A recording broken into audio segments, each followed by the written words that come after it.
இவருக்கு அல்லாஹ் கொட்டி கொடுக்கிறான், எல்லாத்திலையும் கல்வியை கொடுக்கிறான், பேச்சாற்றலை கொடுக்கிறான், அழகை கொடுக்கிறான், உடல் வலிமையை கொடுக்கிறான், குழந்தைகளை கொடுக்கிறான், குழந்தைகளுக்கு கல்வியை கொடுக்கிறான், அந்த வீடு கிடைக்குது, இந்த கார் கிடைக்குது. நான் என்ன சொல்வேன் தெரியுமா பார்த்துட்டு, மாஷா அல்லாஹ் தபாரக் அல்லாஹ் அல்ஹம்துலில்லாஹ். இப்ப நம்முடைய நிலைமை என்ன? நாங்க 2 பேரும் ஃப்ரெண்ட்ஸ். இவருக்கு அல்லாஹ் கொடுக்க கொடுக்க என்னைக்கு வயிற்றெரிச்சல், டென்ஷன், என்னால முடியதில்லை ஜீரணிக்க. கூட பிறந்த சகோதர சகோதரிகளுக்குள்ளே இந்த குழப்பத்தை பார்க்கிறோமா இல்லையா? ஈமான்ல கோளாறு. ஈமான் சரியாக இருந்தால் நிச்சயமாக இந்த உலகத்தில் எந்த ஒரு டென்ஷனும் வராது. பிரச்சனை வரும், பிரச்சனை என்பது அது எழுதப்பட்டது வரும், சோதனை வந்து கொண்டே இருக்கும். உயிருக்கு அச்சுறுத்தல் வரலாம், ஆரோக்கியம். இப்ப அல்ஹம்துலில்லாஹ் பார்க்கிறோமா இல்லையா? ரசூலுல்லாஹி அலைஹி வஸல்லம் அவர்கள் பத்ருக்கு போறாங்க, சஹாபாக்களை கூட்டிட்டு. எதுக்கு போனாங்க பத்ருக்கு? யுத்தம் செய்ய போகல. பத்ர் என்கிற இடத்திற்கு மதீனாவில் இருந்து போகும்போது யுத்தம் செய்கிற நோக்கத்தில் நபி ஸல்லல்லாஹு அலைஹி வஸல்லம் அவர்கள் பத்ருக்கு போகல. நபி ஸல்லல்லாஹு அலைஹி வஸல்லம் அவர்கள் பத்ருக்கு போன எதுக்கு? அபூ சுஃபியானுடைய வியாபார கூட்டம் ஷாமில் இருந்து வருகிறது. இந்த பத்ர் ரூட்ல தான் அவங்க போறாங்க மக்காவுக்கு. இவங்களை வெறுங்கையோட விரசினாங்களா இல்லையா, துரத்தினாங்களா இல்லையா மக்காவில் இருந்து சஹாபாக்களை? எனவே அதுக்கு பதிலடியாக அல்லாஹு தஆலா சொன்னா, இவங்க கொண்டு வர வியாபார பொருட்களை நீங்க மறைச்சு பறிச்செடுங்க. இதுக்கு தான் போனாங்க, இதுக்கு ஆயுதம் எல்லாம் தேவையில்லை. அது அடுத்தது வியாபார கூட்டத்துல ஆயிரக்கணக்கானவங்க வர போறல, ஒரு 50 பேர் 100 பேர் வருவாங்க, அவங்க 300 பேரை கண்ண விட்டுட்டு ஓடிடுவாங்க. இதுதான் ரசூலுல்லாஹி அலைஹி வஸல்லம் அவர்களுடைய பிளான். ஆனால் இவர்கள் போன செய்தி அபூ சுஃபியானுக்கு கிடைத்து, அபூ சுஃபியான் மக்காவுக்கு செய்தி அனுப்பி, அபூ ஜஹில் அதை ஒரு பூதாகரமாக ஆக்கி உடனடியாக படையை திரட்டி 1000க்கு மேற்பட்ட வீரர்களோடு ஆயுதங்களோடு பத்ருக்கு வந்து சேர்றான் அபூ ஜஹில். ரசூலுல்லாஹி அலைஹி வஸல்லம் அவர்கள் நிர்பந்திக்கப்பட்டு விட்டார்கள் இவர்களை ஃபேஸ் பண்றது. அப்போ உடனடியாக யுத்தம் செய்வோம் என்று அவர்கள் முடிவெடுக்கவில்லை. சஹாபாக்கள் அப்படி 300 சில்லற பேரை கூப்பிட்டு உட்கார வச்சு கேட்கிறாங்க, இப்படி சிச்சுவேஷன் இப்படி மாறிச்சு, என்ன பண்ணுவோம்? ஒரு முஹாஜிர் சஹாபி அபூபக்கர் நான் நினைக்கிறேன் எழுப்பி சொல்ற, ரசூலுல்லாஹ் நம்ம ஜிஹாத் செய்ய போராடுவோம். இன்னும் ஒரு முஹாஜிர் மக்காவில் இருந்து வந்த சஹாபி தான் சொல்ல, போராடுவோம். இன்னும் ஒரு முஹாஜிர் எழுப்பி சொல்ல, போராடும். ரசூலுல்லாஹ் திரும்ப திரும்ப ஆலோசனை சொல்லுங்கன்னு கேட்கிறாங்க. ஏனென்றால் அவர்களுக்கு மதீனாவில் எவ்வளவு கால உறவு? வெறும் 1.5 வருஷம், 2 வருடம். அப்ப இவர்களுடைய நிலைப்பாடு என்ன என்பதை அறிவதற்காக திரும்ப திரும்ப ஆலோசனை கேட்கிறார்கள். அப்பதான் ஒரு சஹாபி எழுந்து சொல்கிறார், யா ரசூலல்லாஹ், திரும்ப திரும்ப ஆலோசனை சொல்லிட்டாங்க 3-4 பேர். இதுக்கு பிறகு நீங்கள் ஆலோசனை கேட்கிறீர்கள் என்றால் அன்சார்களுடைய நிலைப்பாட்டை நீங்கள் அறிய விரும்புகிறீர்கள், மதீனாவில் வாழக்கூடிய முஸ்லிம்களுடைய நிலைப்பாட்டை அறிய விரும்புகிறீர்கள் நினைக்கிறேன். யா ரசூலல்லாஹ், எங்களுடைய நிலைப்பாடு உங்களுடைய நிலைப்பாடு. மூசா அலைஹிஸ்ஸலாம் அவர்களை பார்த்து பனு இஸ்ராயீல்கள் சொன்னார்கள், இத்ஹப் அன்த வ ரப்புக ஃபகாத்திலா இன்னா ஹாஹுனா காயிதூன். நீயும் உன்னுடைய ரப்பும் சென்று ஃபிரௌனோடு போராடுங்கள், நாங்கள் இங்கே உட்கார்ந்து பார்த்து கொண்டிருக்கிறோம் என்று சொன்னார்கள். அப்படி அல்ல யா ரசூலல்லாஹ், இத்ஹப் அன்த வ ரப்புக ஃபகாத்திலா இன்னா மஅகுமா முகாத்திலூன். நீங்களும் உங்களுடைய ரப்பும் சென்று போராடுங்கள், உங்களோடு நாங்களும் இருப்போம். அல்லாஹ்வுடைய தூதரே, இந்த செங்கடலுக்குள் குதிக்க வேண்டும் என்று நீங்கள் எங்களை பார்த்து சொன்னால் குதிப்போம் என்றார்கள். அதுக்கு பிறகுதான் ரசூல் ஸல்லல்லாஹு அலைஹி வஸல்லம் அவர்கள் ஜிஹாத் செய்வதற்கு முடிவெடுத்து இப்ப ஃபுல் பிளான் பண்ணாங்க. லேசான பிளான் இல்லை, கையில் ஒன்றும் இல்லை. யானைப்படை இல்லை, குதிரைப்படை இல்லை, தேவையான அம்பு இல்லை, ஈட்டி இல்லை, போதிய அளவு உணவில்லை. ரசூலுல்லாஹி அலைஹி வஸல்லம் எல்லா சிச்சுவேஷனையும் புரிய வைத்து விட்டு சஹாபாக்களை கூப்பிட்டு, காலையில யுத்தம் நடக்க போகிறது, விடிஞ்சா யுத்தம். அந்த யுத்தம் இப்ப இந்த கால போல மறைந்திருந்து நவீன ஆயுதங்களால போராடுறதா இல்லை, ஃபேஸ் டு ஃபேஸ் வாழேந்தி போராட வேண்டும். முதல் நீதான் முன்னணியில் நிற்க வேண்டும் என்று கொஞ்சம் பேர் அப்பாயிண்ட் பண்ணிட்டாங்க. காலையில் எழுந்தோடனே பெட்டில் ஃபீல்ட், யுத்த களத்திற்கு நீங்கள் வந்தால் முன் வரிசையில் நீங்கள் நிற்க வேண்டும். இன்னார் அடுத்தது இன்னார் நிற்க வேண்டும், இது நடந்தால் அது நடக்கும். ஃபுல் ஐடியா கொடுத்துட்டு இப்போ போய் தூங்க சொன்னாங்க. இதுதான் போயிடுச்சு. காலையில் எழுந்தால் யுத்தம். இப்ப என்ன சொன்னாங்க? தூங்குங்கள். அன்புள்ள சகோதர சகோதரிகளே, மனச்சாட்சியோடு உங்களிடம் கேட்கிறேன், இப்படியான ஒரு சிச்சுவேஷனில் தூங்க முடியுமா? நமக்கு காலையில் இப்போ பெண்கள் இருக்கிறீர்கள், பயணம் போறதுக்கு பிளான் பண்ணிருக்கீங்க ஊருக்கு, எப்போ வார மாசம், இப்ப இருந்தே தூக்கம் இல்லை அவங்க. வார மாசம் தான் ஊருக்கு போறது, ஆனா இப்ப இருந்தே நிம்மதியா தூங்க மாட்டாங்க. எது வாங்குறது, யாருக்கு வாங்குறது, எங்க கொடுக்கறது, என்ன கொண்டு போறது, பிளான் பண்ணி பண்ணி நைட்டு கடைக்கு போறதும் கொண்டு வாரதும், அதை வாங்க மறந்துட்டோம் நினைக்கிறதும், கனவுல வாங்குறதும், இப்படியே அவங்களோட நம்மளோட நிலைமையும் கிட்டத்தட்ட சில பிரச்சனைகள் வந்தால், சின்ன சின்ன பிரச்சனைகள் வந்தால் தூக்கம் வராது. அப்ப இந்த சிச்சுவேஷனில் தூங்க முடியுமா என்று என்னிடமும் உங்களிடமும் கேட்கப்பட்டால் நம்மளோட ஆன்சர் என்ன? முடியாது. ஆனால் அல்லாஹ் குர்ஆனில் சொல்கிறான், அந்த சஹாபாக்கள் நிம்மதியாக உறங்கினார்கள். சுப்ஹானல்லாஹ். அந்த நிம்மதி வருவதற்கு காரணம் அவர்களுடைய உள்ளத்தில் இருந்த ஈமான். இன்றைக்கும் அல்ஹம்துலில்லாஹ் இங்கே இருக்கிற சில சகோதர சகோதரிகள் அப்படி நிம்மதியை ஃபீல் பண்ணுகிறவர்கள் இருக்கிறார்கள், இல்லாமல் இல்லை.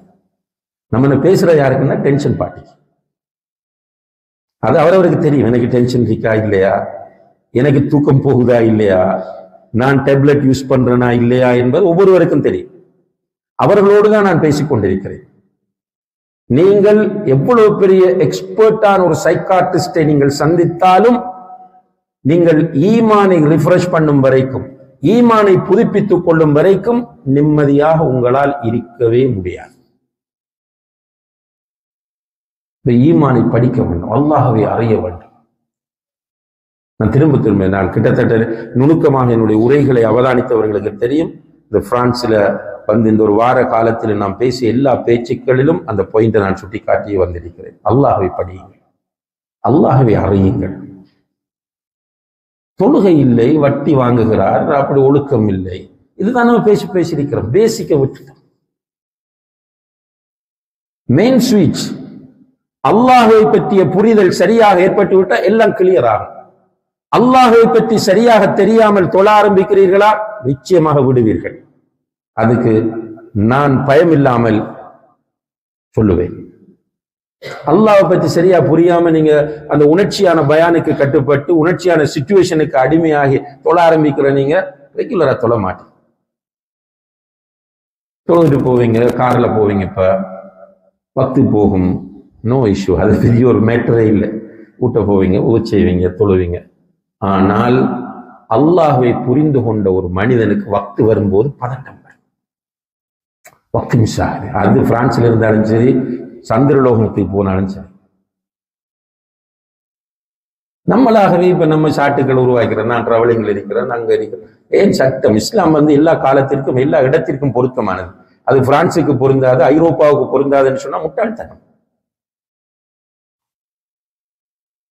இஸ்லாம் அல்லாஹுடைய மார்க்கம். அல்லாஹ் எப்படிப்பட்டவன்? எல்லா நிலைகளும் எல்லா இடங்களும் எல்லா காலங்களும் அறிந்தவன். அப்படின்னா அவன் அதற்கு ஏற்ற சட்டங்களை சொல்லி இருக்க வேண்டும். தஜ்ஜால் வருகிற காலத்தில் கூட முதல் நாள் எப்படி இருக்கும்? தஜ்ஜால் 40 நாட்கள் இந்த உலகத்தில் வெளியாகி 40 நாட்கள் இருப்பான் பப்ளிக்கா. அதுல முதல் நாள் எப்படி இருக்கும்? எப்படி இருக்கும்? ஒரு வருடம் போல இருக்கு.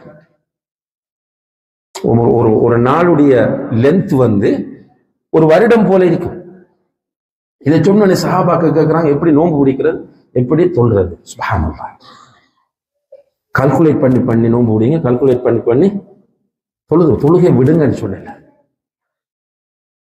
அல்லாஹ்வை புரிந்து கொண்ட ஒரு மனிதனுக்கு ஜக்காத்து கொடுக்கிற அவனுக்கு அவன் மைண்ட்ல என்ன இருக்கும்னா, என்னுடைய பணம் இல்லை, என்னுடைய பணம் இல்லை, என்னுடைய பணம் இல்லை, அது கொடுக்க வேண்டியது அல்லாஹ்வுக்காக கொடுக்க வேண்டியது. அவன் மைண்ட் 24 hours ஃபிக்ஸ்ட் ஆயிரும்.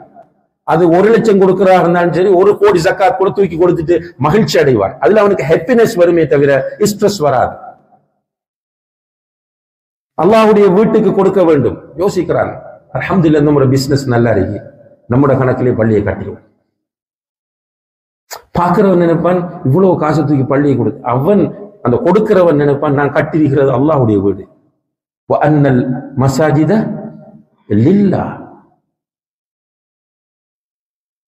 பிரச்சனை வந்து இந்த கஞ்சத்தனம் வருவதும் குரோதத்தை வளர்ப்பதும் சொன்ன மாதிரி பிரிவினைகளை உண்டாக்குவதும் எல்லாமே பேசிக்கல் எங்க போய் முட்டுதுன்னு கேட்டால் ஈமான்ல தான் முட்டு. ஈமான ஸ்ட்ராங் ஆகும். தாவாவுடைய நோக்கம் அதுதான் சகோதர சகோதரி.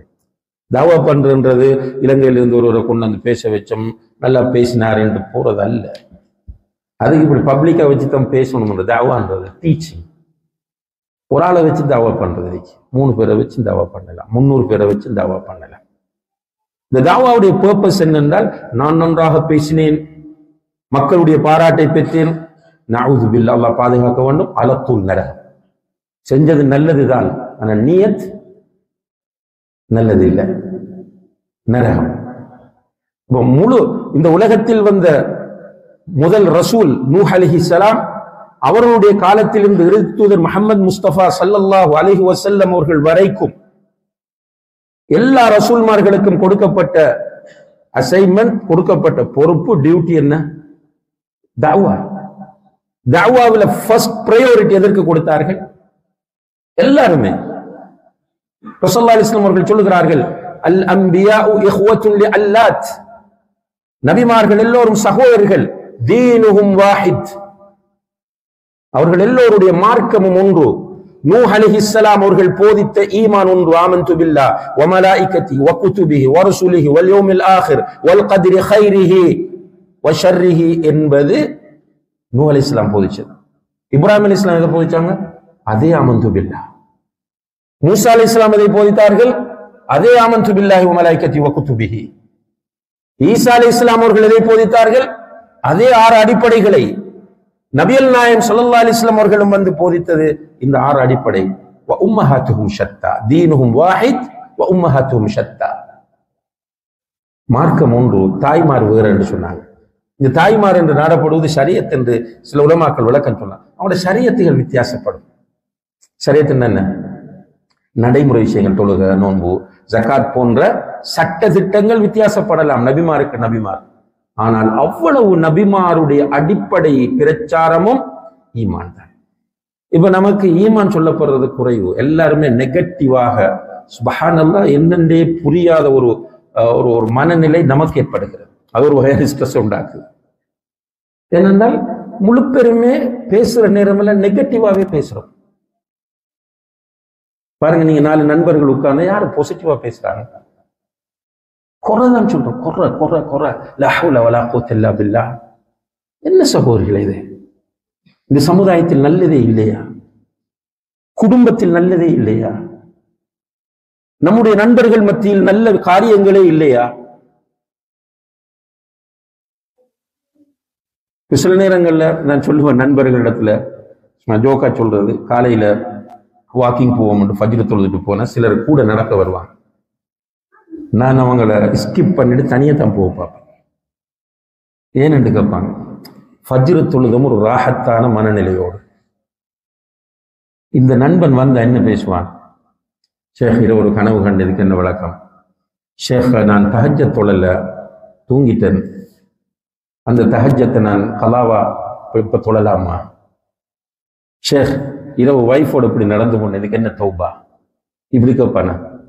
இல்லை. வந்தோடனே பாருங்க ஷேக் என்ன ஆரம்பிப்பான். எக்ஸையும் ஒய்யையும் அவரையும் இவரையும் பற்றி தான் பேசுறான். பேச நமக்கு நம்முடைய மனம் பொதுவாக நெகட்டிவ் தாட்ஸ் வந்து குயிக்கா இன்ஃப்ளூயன்ஸ் பண்ணும். கொஞ்சம் ட்ரை பண்ணுங்க, நம்மளோட வீட்டுக்குள்ளேயாவது ஒரு பாசிட்டிவான என்வாயர்மெண்ட் உருவாக்குறதுக்கு. மனைவி, பிள்ளைகள், கணவன் எல்லாரும் உட்கார்ந்து நல்லது பேசுறது, அல்லது குறைந்தது குறிப்பிட்ட டைம் உண்டு ஃபிக்ஸ் பண்ணு, இதுக்குள்ள நம்ம நல்லதை தவிர வேறு எதுவும் பேசுறேன். கொஞ்சம் கொஞ்சம் கூடிட்டு வரும். அது நல்ல நான் சொல்றதுல நீங்க எல்லாரும் எக்ரி ஆகுவீங்கன்னு நான் நினைக்கிறேன்.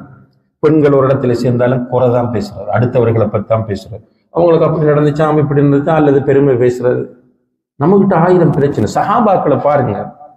சஹாபாக்கள் நல்லதை பேசினார்கள் அல்லது அவர்களை பேசினார்கள்.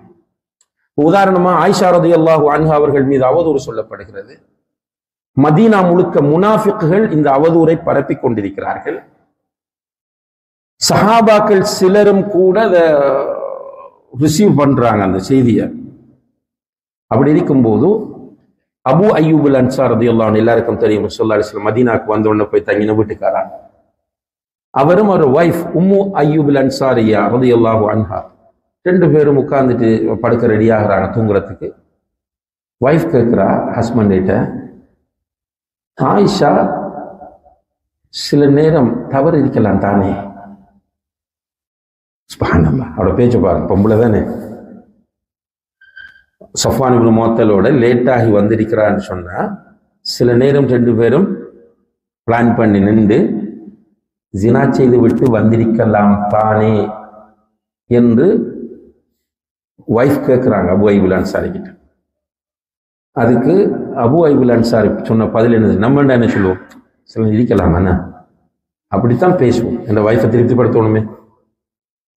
அபு அய்யூபுல் அன்சாரி ரலியல்லாஹு அன்ஹு கேட்டார்கள், உம்மு அய்யூபே, ஆயிஷாவுடைய இடத்தில் நீ இருந்திருந்தால் நீ அப்படித்தான் நடந்திருப்பாய் என்று கேட்டார்கள். சுப்ஹானல்லாஹ். ஆயிஷாவுடைய இடத்தில் நீ இருந்திருந்தால் நீ அப்படி சஃப்வான் இப்னு முஅத்தலோடு தப்பா நடந்துதானே இருப்பாய் என்று கேட்டார். அஊது பில்லாஹ், நான் இப்படி இருப்பேன், நீயே இருக்க மாட்டாய்ன்னு சொன்னா ஆயிஷா எப்படி இருப்பாங்க? இதுதான் ரசூலுல்லாஹி அலைஹி வஸல்லம் உருவாக்கின சொசைட்டி.